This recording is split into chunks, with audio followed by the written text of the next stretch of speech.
Good evening and welcome to the Icu Tv news. Let's take a look at the stories making headlines. Boy 4 killed in Lusaka road accident as 2 others injured in separate crash. Government pledges support for ZMA self-regulation and doctor recruitment. ZRA intensifies anti-smuggling operations at borders. In international news, Zelenskyy rejects land concessions ahead of Trump-Putin peace talks. And on the sports front, Miguel Chaiwa signs for Hibernian EC on 3-year contract.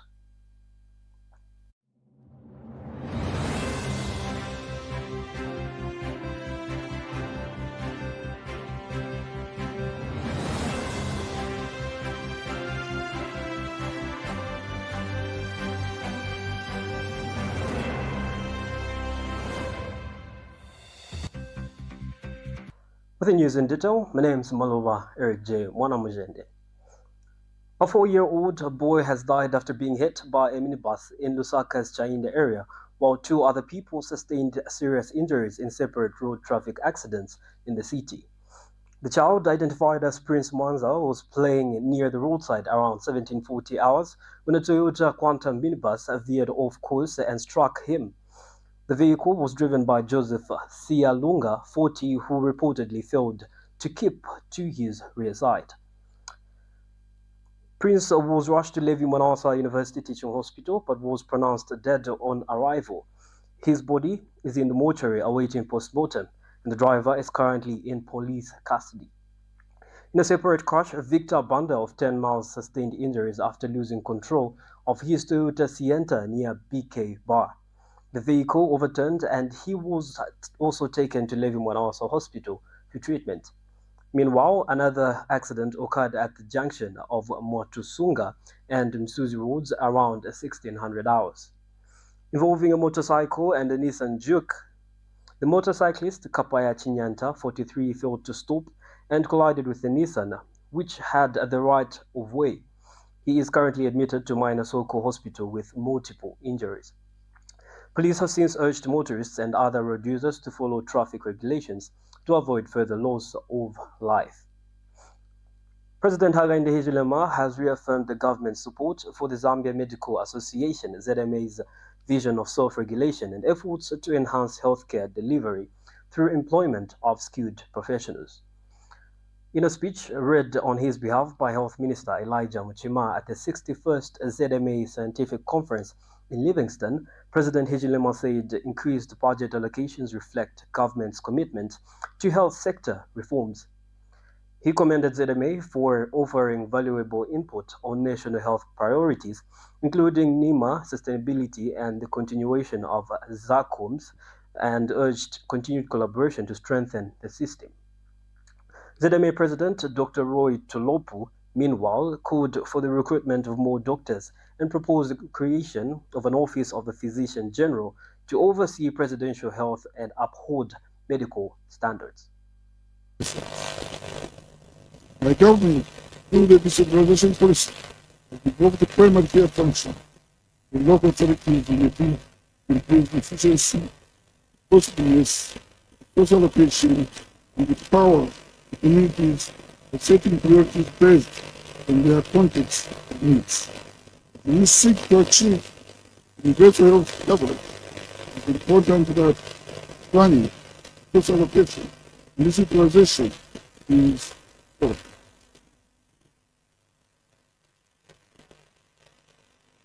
Through a bottom-up approach and not other way around. Further strengthen service delivery in the country. National health policy has been developed and the National Health Service Bill is nearing its completion. The Zambia Revenue Authority, ZRA, has stepped up efforts to combat smuggling at border points in a bid to close revenue leakages and enhance national income. ZRA Commissioner General Dingani Banda, during a staff engagement in Luangwa, said the authority is acquiring an electronic cargo tracking system to improve monitoring of goods in transit. The system is expected to boost compliance and surveillance, contributing to ZRA's goal of generating over 70% of 2025 national budget. He underscored the importance of frontline officers in revenue mobilization and urged staff in Luangwa to remain alert to smuggling threats from Mozambique and Zimbabwe. Meanwhile, acting Luangwa District Commissioner Priska Kabosha called for stronger self-reliance in revenue collection efforts. Acting Luangwa Customs Office Manager Peter Makai praised the new automatic passenger clearance system, saying it has enhanced efficiency. He also noted a 95% compliance rate in online tax payments at the station. The Lusaka City Council LCC employee Joseph Piri, who tragically died on duty on 6th August 2025, will be laid to rest today at Leopards Hill Cemetery. Mr. Piri, 48, died instantly after being struck by a malfunctioning roller compactor while working on a pothole repair project along Kasangula Road in the industrial area. LCC has expressed deep sorrow over the incident and extended heartfelt condolences to his wife and 4 children. The council has described Mr. Piri as a dedicated worker and has prayed for strength and comfort for his bereaved family. The Lusaka City Council employee under the Department of Engineering and Infrastructure Development Highways Compactor Operator, who tragically passed away on Wednesday, 6th August 2025, will be put to rest at Leopards Hill Cemetery today. The circumstances surrounding Mr. Joseph Piri's death are deeply regrettable. While on duty, Mr. Piri attempted to roll down a roller compactor from a light country truck, which unfortunately malfunctioned and struck him on the head, resulting in instantaneous death at a council property in the industrial area. At the time of the incident, Mr. Piri, 48, was part of a team tasked with repairing potholes on Kasangula Road. The Lusaka City Council is deeply saddened by the loss of one of its dedicated employees and extends its sincerest condolences to the bereaved family. Mr. Piri is survived by a wife and 4 children. We go on a short break. Please do stay tuned for more of our local stories. Welcome to the Zambia Research and Development Center, an institution dedicated to national development through capacity building and community development. Established in 2007 by a group of professionals and lecturers, ZRDC has since become a hub of research and innovation in the country. Registered with the Ministry of Home Affairs under the Registrar of Societies, ZRDC pursues cutting-edge research to address pressing social and economic challenges. Get involved. ZRDC engages in activities that stimulate international collaboration, promote knowledge sharing, and make research expertise available to decision makers. Our mission at ZRDC is to foster innovation and capacity building for national development. We believe in addressing poverty and underdevelopment through institutional and capacity building, human empowerment, and gender participation. In our quest to foster innovation and capacity building for national development, ZRDC launched the ZRDC University Sponsorship for Capacity Building and Development Program to facilitate knowledge advancement among ZRDC researchers and those intending to join the research community. Qualified Zambian citizens can pursue education at credible universities in Zambia with guaranteed prospects of joining the ZRDC research community. ZRDC engages in industrial and technological research, covering research development and innovative investigations to drive dynamic industrial development at national and regional levels. Join us at the Zambia Research and Development Center as we continue to innovate, empower, and shape a brighter future for Zambia. ZRDC, fostering innovation and capacity building for national development. Thank you for staying tuned in our local stories. The government has reaffirmed its commitment to ensuring clean and safe drinking water for residents on the Copper Belt amid concerns of contamination. Information and Media Permanent Secretary Tavo Kawana led a fact-finding mission to Kitwe, where he assured the public that the water remains safe. He was joined by Nkana Water Managing Director Dr. Stephen Mwale, Provincial Health Specialist Dr. Christopher Dube, and other stakeholders. The delegation publicly drank tap water to demonstrate confidence in its safety and toward treatment plants across the province. Dr. Mwale confirmed that water quality meets regulatory standards, with pH levels monitored and portable labs used for rapid testing. Government has pledged continued vigilance in protecting public health and ensuring reliable access to safe drinking water. Karudushi are consuming water that is safe for human consumption. And to illustrate that confidence in the product that is being supplied to our people, we too had to partake of it. We have seen and we have been taken through by Nkana water, how the water is gotten from its raw form, directly from the river, taken through the treatment plant, treated, tested, satisfied, and after that satisfaction is when they pump it out to the people to be able to access. But we have also heard from the area of public health that it is not only Nkana water that is testing their own product.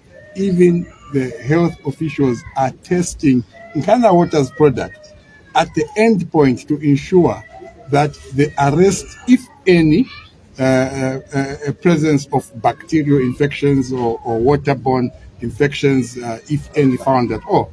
And they have also indicated that they have not found any bacterial or waterborne diseases in the water. And therefore, the water that the people of Kitwe, Karudushi, and Chambeshi are consuming is not only free from major bases, but is also free from bacteria. Therefore, it can safely be used for drinking, for bathing, for The Lusaka City Council (LCC) has issued a stern warning to residents against open urination and defecation, citing serious health and environmental risks. In a statement issued to Icu Tv, LCC said the practice contributes to the spread of diseases such as cholera, typhoid, and diarrhea, while also undermining sanitation efforts in the city. Offenders risk fines of up to 1,000 kwacha under the Public Health Act Cap 295 and Statutory Instrument Number 12 of 2018. The Council has urged residents to use designated sanitation facilities and report violations, emphasizing that collective action is key to keeping Lusaka clean and disease-free. Lusaka City Council would like to warn members of the public against open urination and defecation in public places, as this practice poses serious risks to the community. Open urination and defecation can further lead to environmental contamination and increase the risk of diseases such as cholera, typhoid, and diarrhea. It can also contribute to environmental pollution and undermine efforts to improve sanitation and hygiene in urban areas. Violators will face penalties, including fines up to 1,000 kwacha, as stipulated in the Public Health Act Cap 295 and Statutory Instrument Number 12 of 2018 of the laws of Zambia. Residents are encouraged to utilize available sanitation facilities and report any instances of open urination and defecation to relevant authorities. This collective effort will help promote hygiene, protect public health, and keep Lusaka clean and healthy. The council is dedicated to maintaining a clean and safe environment for all residents. Construction of the roadside market shelter in Lima Ward 30 Matera constituency has reached 70% completion, with works expected to finish by September 2025. Funded under the 2025 Constituency Development Fund (CDF) at over 1 million kwacha, the facility will accommodate more than 300 traders in a secure and organized environment. The project is aimed at improving trade and promoting orderly business operations in the area. Lusaka City Council says the initiative will boost local commerce, enhance sanitation, and support small-scale entrepreneurs. The construction of the railside market shelter in Lima Ward 30 Matero constituents has reached an advanced stage, with works currently standing at 70% completion, funded through the 2025 CDF allocation for Matero constituents at a total cost of over 1 million kwacha. The project commenced in July this year and is scheduled for completion by September 2025. And once completed, the market shelter will accommodate over 300 traders, offering secure and well-structured trading spaces that will promote a conducive business environment. And through this initiative, the council aims to stimulate commerce and trade in the area by providing a safe and organized marketing place for local entrepreneurs. The new facility is expected to enhance economic activity within material constituents and surrounding areas, supporting small businesses and reinforcing the role of infrastructure development in driving local trading. We remain committed as the council to promoting, orderly trading, improving sanitation, and elevating the overall experience for both vendors and customers. Mines and Minerals Development Permanent Secretary Dr. Hapenga Kabeta has appealed to traditional leaders to reduce the fees charged for granting mineral exploration consent in their chiefdoms. Speaking during a meeting with Planet Gold Zambia officials, Dr. Kabeta said high charges discourage potential investors and slow down national development efforts. He encouraged chiefs to prioritize long-term community benefits by supporting responsible and sustainable mining investments. He further cautioned against the formation of large mining cooperatives in gold-rich areas, stating that artisanal mining licenses cover only 6.67 hectares.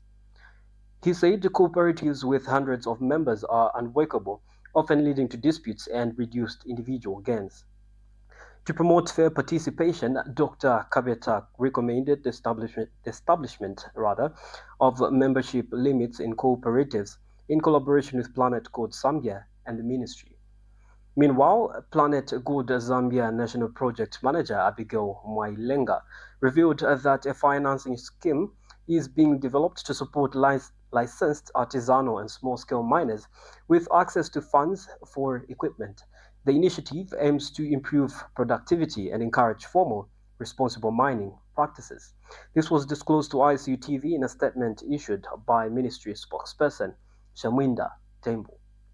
When we go on another break, we'll be right back with international and sports news. The Information and Communications University is driving the thrill for the nation in research and development.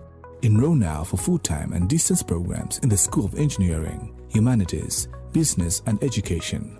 To apply, visit our website at www.icuzambia.net or call us on +260 211 221 662 or 0966 342 359. Sponsorship is available. Enroll now.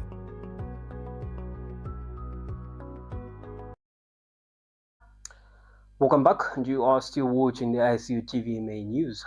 While in international news, Ukrainian President Volodymyr Zelenskyy has firmly rejected any proposal involving the ceding of Ukrainian territory to Russia, insisting that peace efforts must respect Ukraine's constitutional integrity and include Kyiv in all negotiations.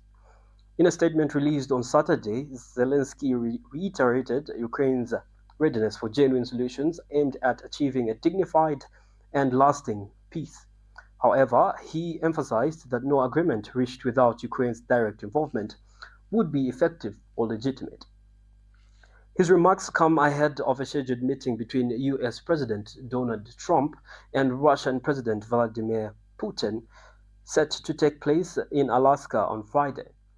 Trump has suggested that a potential peace agreement may involve territorial compromises, a position Kyiv has flatly rejected. The ongoing war, which began with Russia's full-scale invasion in February 2022, has claimed tens of thousands of lives and displaced millions. Despite 3 rounds of failed negotiations earlier this year, hopes remain that renewed dialogue could lead to de-escalation. And Moscow has not ruled out future talks with Kyiv, but insists that conditions are not yet in place for a direct meeting between Putin and Zelenskyy. And still in international news, at least 39 people have died in Gaza within 24 hours, including 21 seeking humanitarian aid and 11 from starvation, according to Palestinian health authorities. Gaza's Ministry of Health reports that a total of 212 people, 98 of them children, have died from malnutrition since the war began in October 2023. The crisis has worsened in recent weeks as Israel maintains strict limits on aid deliveries despite partially easing its blockade in May. Medical officials warn that famine remains a major threat, particularly for children and the elderly. Al-Shifa Hospital Director Muhammad Abu Salmiya said child malnutrition is reducing immunity and leading to death. The World Food Programme has urged Israel to allow at least 100 aid trucks into Gaza daily. However, convoy access remains severely restricted, with many trucks turned back or delayed due to security issues and last-minute policy.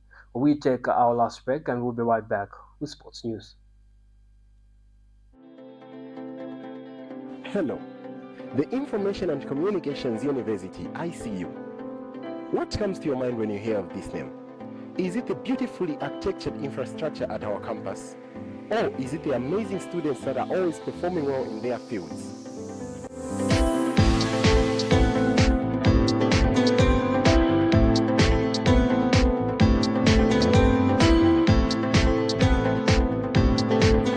My name is Zimba Emmanuel, and I present to you Alumni Chronicles, a program that gets to look at all students that have passed through the corridors of ICU and are making an impact in society today. Join me every week as I sit down with former students and get to listen to them, what they have to say about life after they've been through the university. Remember, it's Icu TV every week.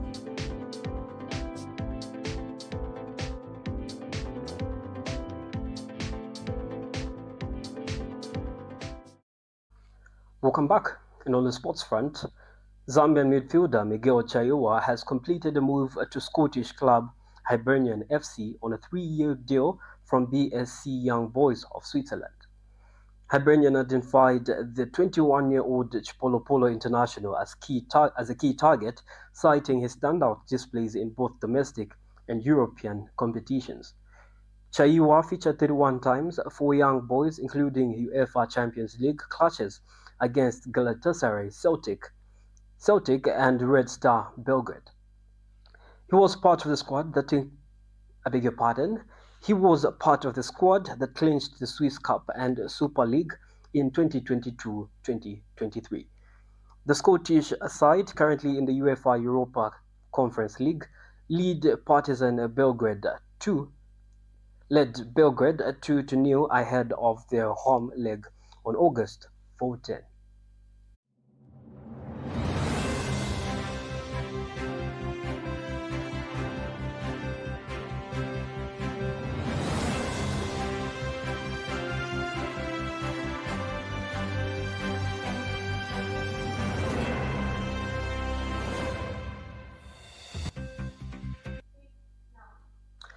Well, that marks the end of the Icu TV main news. Let's take a look at the stories that made headlines. Boy 4 killed in Lusaka road accident as 2 others injured in separate crashes. Government pledges support of ZMA, self-regulation and doctor recruitment. ZRA intensifies anti-smuggling operations at borders. In international news, Zelenskyy rejects land concessions ahead of Trump-Putin peace talks. And on the sports front, Miguel Chaiwa signs for Hibernian FC on 3-year contract. And thank you so much for watching the Icu TV main news. Please do make sure to catch us live every evening as we bring you all the latest updates in the world of news. I've been your anchor this evening, Maluba Eric J. Mwanamujende. Please do have a lovely weekend.